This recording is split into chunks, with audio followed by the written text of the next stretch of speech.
You are listening to Down Home. Episode 9, Back in the Day. In this episode, we catch up with an old high school friend, Lindsay Sharpe, and talk about his experience of being a white person living in the predominantly black neighbourhood of the North End of Halifax. And welcome to Down Home, the Nova Scotian experience from two black men. This week, of course, we have Jay Jones. What's happening? As always. And our guest this week is Lindsay Sharpe, an old high school friend of ours, to add his voice to our conversation about Down Home. Lindsay, how you doing? Doing great, guys. Great honor for having me. Thank you very much. Yeah, Awesome. Man. Thanks for coming, brother. So let's jump right in. We really want you to talk about your experiences on living in the North End of Halifax back in the 80s. For sure. Yeah, I mean, I'll lay out, I guess, a bit of background in terms of how I ended up in Halifax, because that all plays a role, of course. I first actually ever came to Halifax the March break before I moved down the following September of my grade 9 year. So it would have been when I was in grade 8 here in Toronto at the time, which junior high ends in grade 8. Whereas we know Nova Scotia goes through to grade 9. So I had the real nice bonus of getting the double hitter in terms of being the top of the school, which was kind of cool. But admittedly, knew very little about Halifax except for a quick little 3-day trip in March break where, beautiful looking city. There's the ocean. You get lost because it's on all sides and it doesn't make sense to a young guy from Toronto. The water was always to the south sort of trick, right? Yeah. And I had grown up in Toronto in quite a diverse community, lots of people of color, of, all heritages. And, quite frankly, even the white people, most of them were Portuguese, Greek, or Italian. And, then obviously there's some Caucasian people sprinkled all throughout in there, with history going back to the Brits largely. So, I mean, I think for me, that was the first thing that was really quite an experience coming to Halifax, particularly because though I was living on Brunswick Street in the North End, I was going to school at Goresbrook St. Francis, deep in the South End. Right. Yeah. Which I had no perspective of the North End and South End at all until that was happening. You know what I mean? Yeah. So I walked into my junior high classroom and all of a sudden it was like, holy crap. Everybody's white. Literally one guy who we know quite well, Mark Manuel, was the only guy in my class, right? Who was a black guy. And it took me a couple of weeks to piece it all together. But what I then quickly figured out is that, because it was weird, because when you actually show up at Goresbrook St. Francis, there are lots of different, people, like in terms of white and black. But then over the course of the week, I figured out, holy crap, Mark is the only black guy in regular programming. Everyone else is what I came to learn called the bridge class. Right. They were actually all being bussed in largely from the North End where I lived. Right. So I found that to be a really interesting kind of weird dynamic where all of a sudden here I go from being in a school where I'm probably one of the very few people in class whose even grandparents were born in Canada. Mm-hmm. To a school where everybody's great-grandparents, black, white, or otherwise, were born in Canada, but there's only one person of color in the whole class, which was staggering to me, right? And as you can imagine, I then very quickly kind of learned how Halifax had become incredibly delineated over the years, largely based on race. Obviously, class plays a factor in that, which is, partly how we ended up living in the North End. It was what we could afford at the time, So yeah, I mean, that early trip, that first year, was really transformative. I mean, it totally changed my outlook on Canada. I had always been raised in Toronto in this very multicultural community that taught you that, equality and all these things were always a struggle, obviously, but you had a sense of some of that having been achieved and some levels of equality starting to be there. And so that was quite a stark reality all of a sudden coming to Nova Scotia and realizing what was going on. Still, 1,400 kilometers away, right? Yeah. So like the like Toronto is epitome of that multicultural mosaic. And then you come to like Nova Scotia where we grew up, it's really not like that, is it? You're very right. Yeah. Yeah, I mean the just the clear geographic distinction certainly back then. I mean, I think it has improved moderately since, but um, the delineations in terms of where people of color would be or would not be was, I mean, quite striking for me coming from where I had come from. Now, admittedly, if I had grown up in North Toronto on the Bridle Path, maybe this wouldn't be such a jarring phenomenon because that's it's pretty lily white up that way too. But yeah. So, and then interestingly, then I came back after that year and did grade 10 back here and a year in high school in Toronto. Okay. And it was about halfway through the year, and the English teacher says to the whole class, he says, everyone in the class whose grandparents were born in Canada, put up your hand. And it's literally me and the teacher, and they were the only people in the classroom who, because everyone else's families the kids were only second generation. It was quite incredible. Mm-hmm. Wow. So, yeah. And so what I would say about, what I don't know how much I really learned that first year there about the history of I learned some. I certainly learned about Africville for the first time, which is also just a embarrassment for our Canadian education system that I had made it to grade 9 in my life without having ever heard of that story. Along those same lines, taking this 5 years later, I actually only ever learned about the migrations of the Maroons to Nova Scotia from Jamaica when I was literally at the London Book Fair reading a book published about Jamaica by a British publisher. Mm-hmm. I mean, I had been through 2 years of high school and a year of junior high in Nova Scotia and still didn't know it at that point, which is, again, I think, someone should be taken to task in the Nova Scotia Bureau of Education for not having that part of the core curriculum. It was embarrassing, quite frankly. To not know that about my own province until in a foreign country, reading a book about a foreign country. Mm-hmm. It was pretty crazy. Yeah. So and I like it for me, I felt like I spent a lot of that grade 9 year talking to a bunch of white kids at that school going, what the hell are you saying? You can't say those things and do those things. Like, what weird, I hate to say backwoods, but it felt a little bit, like it was like, this is some weird shit. Mm-hmm. Yeah. Then I would say when I came back for grade 11, and we moved to Creighton Street, half a block from Creighton and Garish, which is very real, Brunswick Street, there was some stuff going on for sure. I learned a lot of stuff. You learn a lot more living in Creighton and Garish, right? I mean, it's an area, it's not a joke, right? There's you grow up quick and you get to know the people in the neighborhood really fast, you hope, because if you don't, things are probably not going to go so smooth sometimes, right? Yeah. But I think going to when I started going to QE, and obviously I already knew some people. Most of those were people I knew a few people from the North End, but because I'd gone to school in the South End, most of the people I knew were guys who had grown up there. And it was that mixing of the North End and the South End at QE that I thought really, really started to change my understanding of the dynamics, gave me a whole new appreciation. And I think, as I got older, I started to realize that the fact I'm aware of racism doesn't mean that I have any concept of what it means to experience it and things like that. Like I feel like QE really quickly taught you those differentiations, which was quite an experience, I have to say. I mean, that whole concept of coming in different doors, even not that people had to, but it happened. Well, like there was almost a weird expectation, even if it wasn't an enforced regulation. You know what I mean? Yeah. Mm-hmm. I think it happens in a subconscious way always, it's what's built into our patterns of thought. And then you see that division, knowing where you come from and knowing where they may come from. That ends up playing a factor in those things.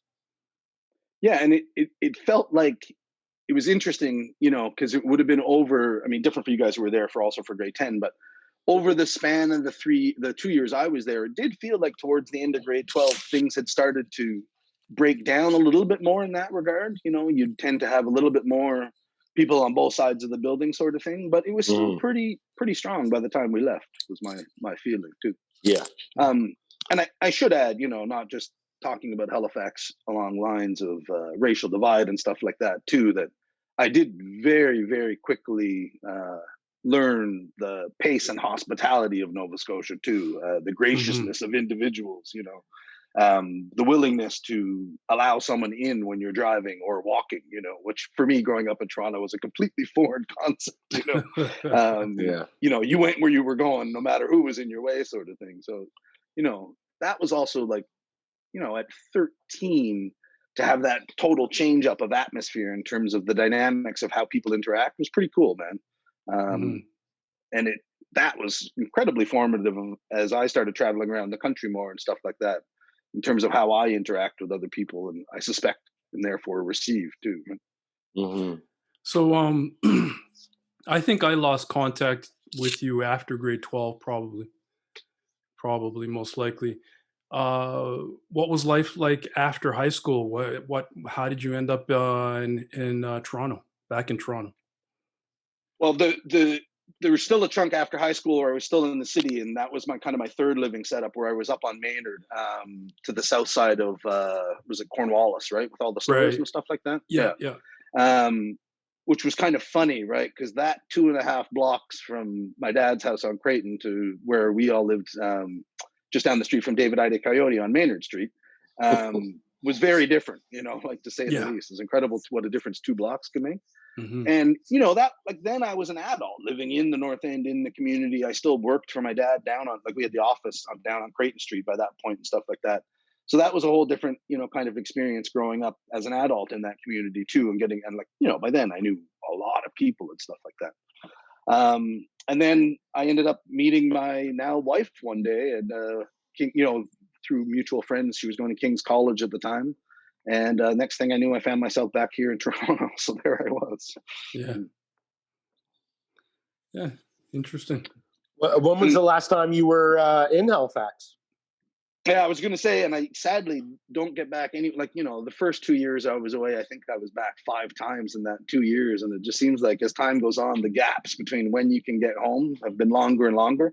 But I was really lucky that I got home last January for my dad's 80th birthday, right before Oh, COVID wow. shut the world down, which was pretty cool. Yeah. All my cool. relatives from PEI, all my dad's side of the family came over, and my brother, like I have a brother, and then I have a half brother and sister. That my Cool, dad man. had later on.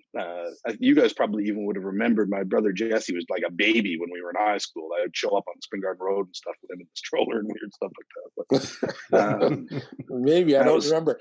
One thing I yeah. do remember though is this is totally off topic, but it was cool.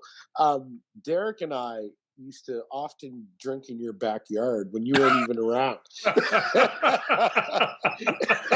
I think Remember you that, had only Pete? mentioned that to me in the very recent. Yeah. I know And we your did that for school dances a couple times before Yeah, we dances did. too. But, And one day we were like, let's go see if Lindsay's home, and you weren't home. And so we just stayed in your backyard drinking. And then your father came out, and I actually believe we were like, oh, we were supposed to meet Lindsay. And he's like, oh, yeah, cool. And then he sat down and had a beer with us, I think. Yeah. It was cool. yeah, Yeah. or something. Yeah. Or something. Yeah. A child may be watching. No, I'm kidding. Yeah, that's right. True story. Yeah. So that was great. I mean, I was really happy to get home. I spent literally the most time I have ever spent in Dartmouth in my whole life, because I crashed at the buddy's place for 2 nights. So it was weird, like to have lived in Nova Scotia for that long, and to have probably spent more in that 2 days in Dartmouth than I had cumulatively over the other 15 years or whatever. So it was pretty crazy. I'm sure it was an ahead. adventure. Yeah. Yeah, it was fun. It was good to be back. An adventure in Dartmouth. Adventure in Dartmouth. And my daughter's all over me. So as soon as COVID, like, it turns out, and I didn't even realize this until about 6 months ago when she started giving me a hard time, that she's actually never even been to Nova Scotia, which is really quite pathetic. Oh, so wow. I got to sort that out pretty soon. Yeah. I've had my son there twice, so she's not very happy with me at the moment. Yeah. So I want to know your thoughts, like, on the role, if you've been following it, the role of systemic racism in the Mi'kmaq fishing rights dispute in Nova Scotia this summer. Have you been following that at all? Yeah. Oh, most certainly. Yeah. Yeah. I mean, I'm pretty lucky in that, because of I work in the book distribution industry, and my father has been working in book sales or publishing for going on 50 years at this point, I guess. So I was very lucky that he's done a lot of stuff on indigenous sovereignty issues, coast to coast. But like he did a lot of stuff out of Nova Scotia pretty early on, before it was happening, I would say. And he's actually done a fair bit of stuff on fishing in different capacities too, usually as it relates to mass commercial fishing and its effects on the environment and stuff like that. Yeah, I mean, that to me, instant was one of the clearest examples of kind of allowed violence that I think you've seen in modern history. I mean, certainly in Canada to that scale. I think the fact that it was followed up by allowing a bunch of weird Vikings to invade the supposed capital of the freest country in the world some months later speaks to the fact that maybe these things are a little more out of hand than we really like to give credence to, which is very problematic. I found the whole incident there lays pretty bare how far we have to go. And it's easy to say in Nova Scotia, but that scenario could play out anywhere in Canada where there's that sort of conflict between an Indigenous community and what consider themselves kind of the OG white guys or whatever they are. But I mean, they burned buildings down and trucks down, and there was no intervention on behalf of the RCMP, which my understanding is that's literally their role to play, is to do those sort of things. And, I realize now, however many months later, they've started to make some arrests and stuff. But to me, that's not enough. I mean, it's, it's mind blowing that happened in the year 2020 in Canada would be my distilled answer. It's interesting, though, the role that the Canadian media has played in that situation. Like, I actually, when it first started to happen, I actually had to search for the news story. And when I found it was like one or two stories, very short, to the point, no editorial on it at all. And, but front page is all the American election stuff. It's almost to say, look at us, we're, nothing's going on here in Canada. But down in literally in our backyard, there's a situation that in my opinion is dire. Yeah, indeed. Yeah. And I mean, my recollection of the timeline is that had all unfolded not too long after the shit had really hit the fan with Black Lives Matter in the States, right? Exactly. After George Floyd, and then I unfortunately forget the other gentleman's name, who got shot in front of his kids and is paralyzed, and that had all unfolded. And I think we do tend to sit up here in Canada quite righteously about our past, which ties back to my point about learning so much when I moved to Nova Scotia about our actual past as Canadians as it relates to being oppressors, And yeah, I mean, so here we sit and going, geez, look at them down there, and they can't, this is ridiculous. How could they behave these ways? And all the kind of higher than now stuff that I find we do sometimes in Canada, because we were the other side of the Underground Railroad, as if then there was no slavery in Canada, which is a myth entirely, of course. Yeah. Yeah. But then this happens, and the reaction for so many people I found wasn't as equal to how offended they were by what had been happening, and obviously continues to happen every minute of every day in the States, right? And it's like, no, this is the same exact set of systems that lead to a certain group of people being allowed to be treated that way without any help or assistance, protection from the state, right? Which is appalling to me. Yeah, it's very appalling. It's disgusting. Yeah. Just the simple fact that you couldn't really find the story. And, it's what we sometimes become accustomed to in Canada is just that history, because we're so multicultural. And like you said, Lindsay, we're we were freedom at the end of the Underground Railroad. But, not to sound redundant, but those things have, definitely still hold their place. But the sense of the sensation of American media when it comes to their racism and their politics seems to get a lot more compassion, to be honest with you.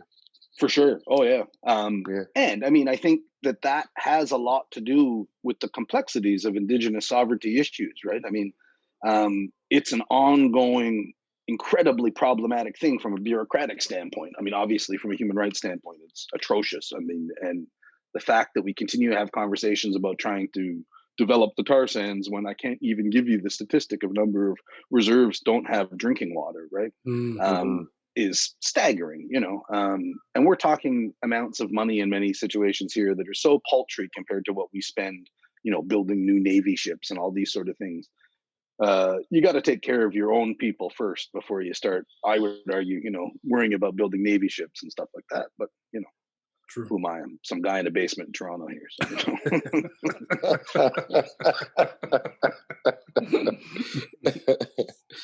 So. Also, but like it sounds like over your life and over your growth, you've been through many different sort of scenarios when it comes to race. Being in Toronto, then coming back home, and your father, obviously, like you said, he was a little bit ahead of his time, bringing a lot of the social activism that was going on to the table. And I understand he had a role in publishing a book about Viola Desmond. Can you talk a little bit about that? I can, for sure. Yeah, it was actually really interesting in getting ready to chat with you guys. I talked to my dad a few times over the last couple of days, just trying to remember things a little more clearly and stuff like that. And that's always an easy conversation, because if you get my dad rolling, you can just he'll go, and So I talked to him today when I was out for my walk, actually, and it was interesting. I mean, in doing a bit of research to remind myself, though my dad moved down there in the where were we, late 80s, and I think he first published in Nova Scotia in 91. It wasn't until, I think it was actually more than 10 years later, before he did his first book talking about anything to do with, African Canadians in Nova Scotia. He had done a fair bit of stuff on Indigenous stuff. Like, one of the very first books he published was actually about the Donald Marshall inquiry that they had just done on his false imprisonment and all that craziness, right? Mm-hmm. And then he did a book, the first book he actually did, which I thought was really interesting, and I did have an interesting chat with him about this today, was a book called African Canadian or African Canadian Nova Scotian Mi'kmaq relations. So it was about how the Mi'kmaq and Black communities in Nova Scotia had interacted over the years, and it was an interesting book. I mean, it's problematic in some ways, because I think both communities have at different times probably done things they're not particularly proud of, right? And then, so it was probably 10 or so years after that, and he had done a few things, and my dad over the years had ended up having just tons and tons and tons of conversations with Rocky Jones, right? And they became quite good friends and stuff like that. And I can't remember if he did the first Viola Desmond book just before the Rocky Jones book that he did, or after, but they were very close together. And it was actually the man who was the academic, the first book that he did was a very academic kind of history of her. And then he did a much more general readership one that they coincided with the launch of the $10 bill. And I believe Viola's sister had participated quite a bit more in the second book than the first one, which was much more of a kind of an academic accounting of the incident and the responses, and and that guy was a professor at Cape Breton University. And my dad is quite good friends with the guy who at the time was running the publishing company there. And he kind of called my dad and said, I think this book is much more better suited for you guys than it would be for us to do, because they were much more of a kind of a hardcore, university press, Cape Breton folklore, stuff like that. Right. So that was kind of how it came to him, which is pretty cool, I have to say, embarrassingly. And again, going back to our conversation before, but I don't know what's happening in our education system, but the fact that I knew the story of Rosa Parks 8 Ways from Sunday, and I'd never heard a blink, and partly on me, I suspect you guys knew the story when we were all in high school together. I never heard of it until my dad started talking to me about it when he first presented the book. And I was like, how the hell can it be that I've never heard this story? And we've come to see very quickly how impactful the story clearly is. I mean, she's now literally on our money, you know? And, you know, when you think that nothing had really been talked about her in a printed sense, you know, obviously inside the community of Nova Scotia, this is not news to anybody, but it's pretty incredible. I mean, that's an incredible story for it to only have started to be coming to the real general consciousness in the last decade. Is quite something. So. Yeah, we were talking to Walter Borden, an older gentleman in our community, and I know Walter. Yeah. Walter? He used to be quite good friends with my buddy who worked at the mall on Spring Garden across. Awesome. Now I can't remember the And Walter's cool. I think he lived in the condos there, maybe. Cool. But he about Viola Desmond, he mentioned that it's all about timing. It's timing, right? I don't think the world was ready for that particular interaction back in, I think it was 1946, that she said no and wouldn't give up her seat. But 10 years later, you know, when it happened again in the States, the world was ready for it. Yeah. Fair. And they embraced that particular instance, and there was a jump off point. Yeah. That created that civil rights where everybody sort of came together to fight for it. Back then, not too many people in New Glasgow were going to be fighting for a black woman for sure, you know? No. Well, and sadly, as we've now come to learn, you know, I mean, we're talking 60 plus years later and the same stuff is happening, right? Like the whole thing that went down in Truro there over the last number of years. I think it was Lynn Jones, if I'm not mistaken, was it not? Or it might have been Viola's sisters, one or the other, but where like they're literally on their property and the cops come over and are, you know, giving them a hard time.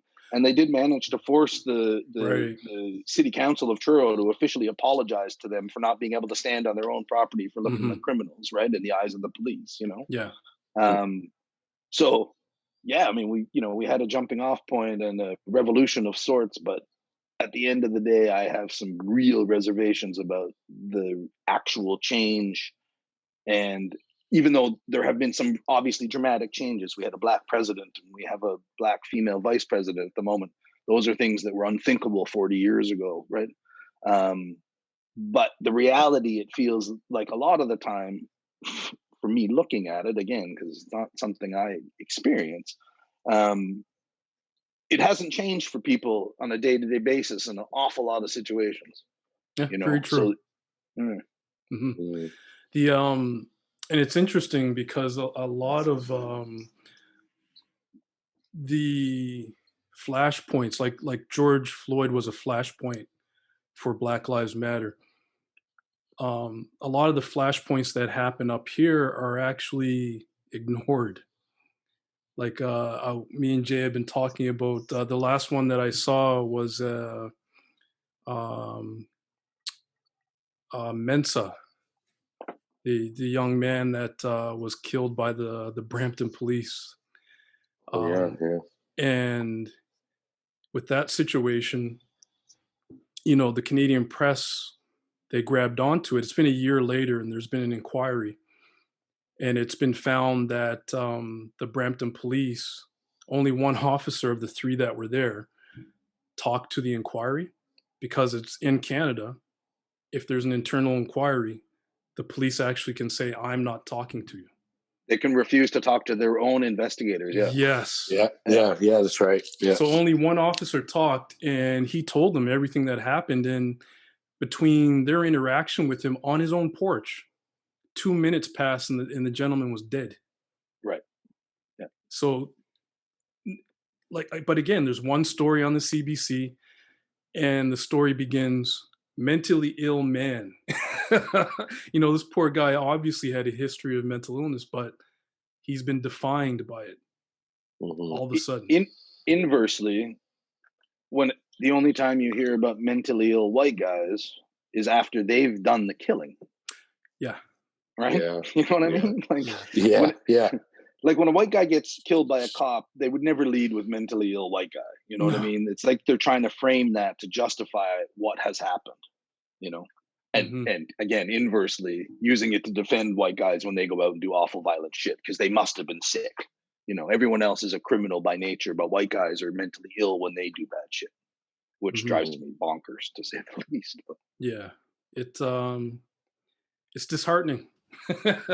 yeah, and I mean, Derek, that's been going on here in Toronto for forever, right? I mean, that interaction here between people of color across more than one nationality, granted, and the police is like, it's really almost desperate. I mean, we're talking after the George Floyd stuff had happened. There was a man who was shot in the front door of his own apartment. I think he was like 67 or 68-year-old grandfather, you know, Hmm. and like the video shows him unarmed, right?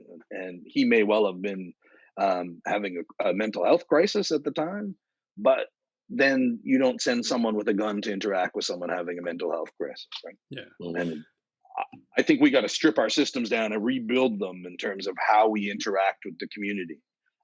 Sadly, the way that I think our world has gone with the stratification of class and so few people have so little and so many have so much, you're always going to have some sort of force that has guns, and you know what I mean? Because crime is only going to get increasingly worse if we can't bring the disparity gap down, I would argue.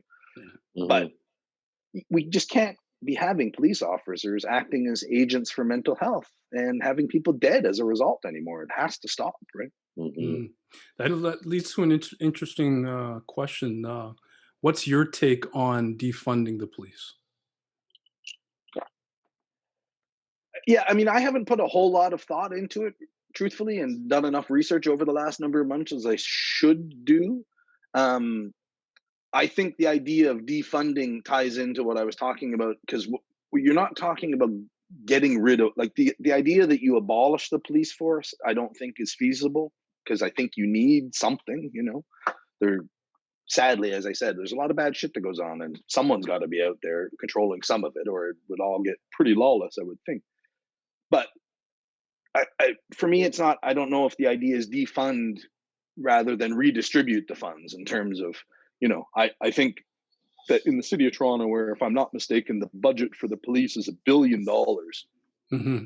and yet we can't fund community health clinics and needle exchanges and things the way they need to be. You know, our public health system was decimated here just as we were about to enter into, you know, the largest pandemic in our lifetimes, Hmm. largely for fiscal reasons. Yet the police budget has always gone up and up and up.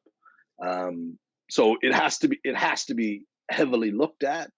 And if defund means redeployment of those funds, then I'm all for it. If it means you're going to take half of that budget away from the cops and that $500 million disappears, which is the way that I find governments like to do stuff, I'm not on board with that. That money needs to be put into the hands of people who are going to make effective change on the streets for people. Right? Yeah, that's a good perspective. I agree.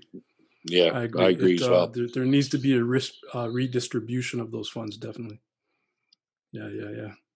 And, you know, I think it might be time that, you know, someone who is going to be armed and wandering around the streets with the ability to shoot somebody else, maybe some training. It's time that, you know, a social worker shouldn't spend 3 times as long in social work school to be able to help a homeless person on the street than a cop does, right? Hmm. Yeah. Very Nine true. months, I think it's 9 months, and you could be a police officer wandering around the streets of Toronto. Yeah. Meanwhile, you know, I never did get my sociology degree because that thing was years. You know what I mean? Like, come on, man. Yeah, yeah, yeah. Yeah, and just the way, you know, just the way that they're trained to react to situations, you know, if there's any kind of, like in the States, if there's any kind of fear for their life, they can shoot to kill, you know? Well, if the interaction is between a black person, because you start looking on YouTube, you can find some videos of white people doing some crazy shit and no one ends up shot. I watched a guy drive away from a police officer with an armed gun in his passenger seat the other day. It's Jeez. Mhm. nuts, like nuts. He tells him, I'm leaving. And the cop is like, no, sir, no. And the guy drives off. And this is a month after a guy gets shot in front of his children reaching for his driver's license, which is what you're supposed to do in a traffic stop. It's mind blowing. Yeah, that which amendment is it that you're able to carry guns down the states? I forget what it is. But anyway, second, if I'm not mistaken. Yeah, the Second Amendment, right? The first is the right to free speech, and I think the second is the right to bear arms. Yeah, the right to bear arms. I think when that was written, they were talking about muskets. Indeed. Right. So you could shoot one guy, and 10 minutes later, Well, they'll take 12 minutes to reload. It's the same argument, that keeps cropping up in Canada, long guns versus handguns, and that whole debate. One thing is designed to shoot animals for the purpose of eating, hopefully. The other is designed to kill humans. Yeah. And for me, there's a clear distinction there. I'm not anti-gun. I think guns have a enormous importance in our existence if we're going to continue to eat animals and stuff like that. True. They're very important. The concept that you're going to arm yourself for the purpose of either hunting or protect yourself from being hunted is the delusion I think some people have with a gun of other humans is nuts to me. That's damaged. Yeah. Well, this has been sorry, go ahead. Oh, sorry. I was just going to add, I'm not sure. I thought I would be quoting Kathy Griffin here this evening, but she tells this great joke about, and I'm sure it's bullshit, but it's a really funny joke. She's dating this Russian guy, and she's talking to him, and what do you think as a Russian is the most important of the American rights and freedoms? And he's like, well, the second. And she's like, well, really? You think the right to bear arms is more important than the right to free speech? And he's like, well, if you've got a bigger gun, you can say whatever you want, was his kind of answer. And that is, in fact, how the United States has now gone forward, it seems like, with some of their kind of ideology towards how they approach the world, right? It's no longer the voices of the people that are strong that, are talking about doing things. It's, I got the biggest gun and a nuclear bomb and away we go. Yeah. Strong arm motherfuckers. Well, exactly. if what you're saying is so true, like if, what happened there a week and a bit ago at their capital, just the video of that is just amazing to see. Like, even though there's video of the security guard, or not security guards, the Capitol Police, literally taking barriers away and letting people rush opening it up to the crowd. Yeah. It's dumbfounding. Yeah. So here for me, just a couple quick points on that. Like, I mean, I was very much raised kind of an anti-war kind of thing. Like, I would say like my early kind of intervention, my heavy kind of political stuff early on was very anti-nuke and anti-war and that sort of stuff, right? And we would always talk about the money that's getting spent on that sort of stuff.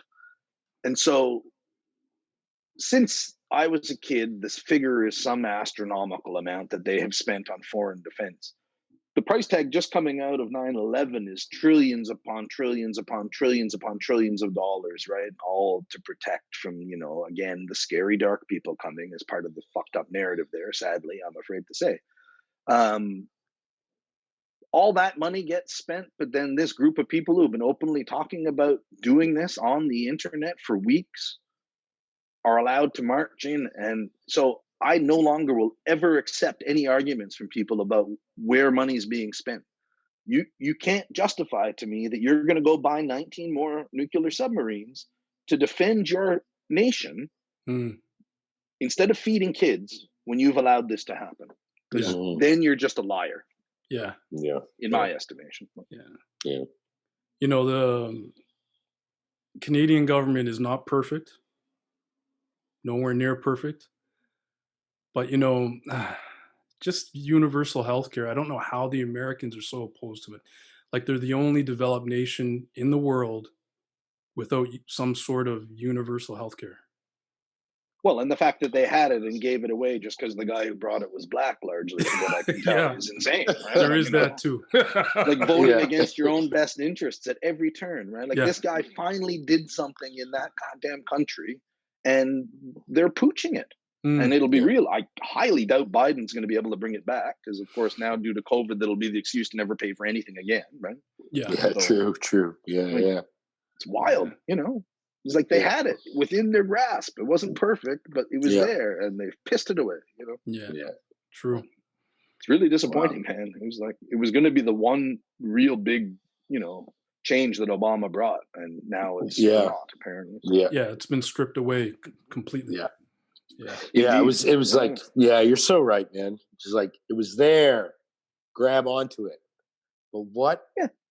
And What, even like- if they get rid of everything else, Jay, right? Like, you Yeah. know, they think turf everything else if you want, but just keep the healthcare and Yeah. build from there, you know? Like you want to pay $300,000 for whatever, like in a, you know, a long time stay in the States, like, and most of the people that are going to the hospitals are poor. Like it's, you know, And it's bankrupting families regularly. Oh yeah. it's Just sad. one last story. There, my daughter was premature. She was 26 weeks. Ooh, dude, that's She was scary. very premature. Yeah. She's healthy. She's healthy now. She's like getting 90s on math tests and Right. cackling and giggling on her phone every night and all that stuff. So she's a normal 14-year-old, but she was born premature. And I remember talking to the nurse that was taking care of her at the time, and we were just talking about the cost of her care. And Mount Sinai, Derek? Mount Sinai. Yeah, okay. Mount Sinai. And we were talking about the cost of her care, and you know, my daughter was in the hospital for months. Months, man. Yeah. Well, because at least until her due date, right? Yeah, Essentially? exactly, till her due Right. date. She left That's a week crazy. before Yeah, her due that's date. 14 weeks. Yeah. Yeah. Could you imagine? Like if we were in the States, there's people in the States right now that were in my situation that are making the determination, do I get into over $1 million of debt, or do I make the decision to pull all this away from my child? It's a decision that shouldn't be made. Yes. No, there should be no pressure to have to make that sort of decision ever. Yeah. Exactly.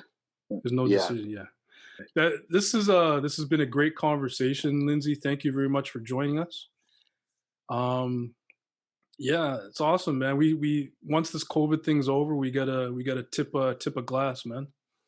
Yeah, I'm very much looking forward to doing that, guys. And thank you very much for having me. Again, I was honored to be asked, to be very honest with you. Yeah. I appreciate it. So, in honor of what we used to do back in high school days was often to tip up a glass. And the reason why it's also a celebration is Lindsay Sharpe, an excellent guest. You're officially part of season 1 history. I want to say Congrats, Derek. guys. Yeah, Derek, congratulations, man. We did it. Thank you. Cheers, fellas. Breaking new ground, breaking new ground. You have been listening to Down Home. Subscribe wherever you listen to podcasts.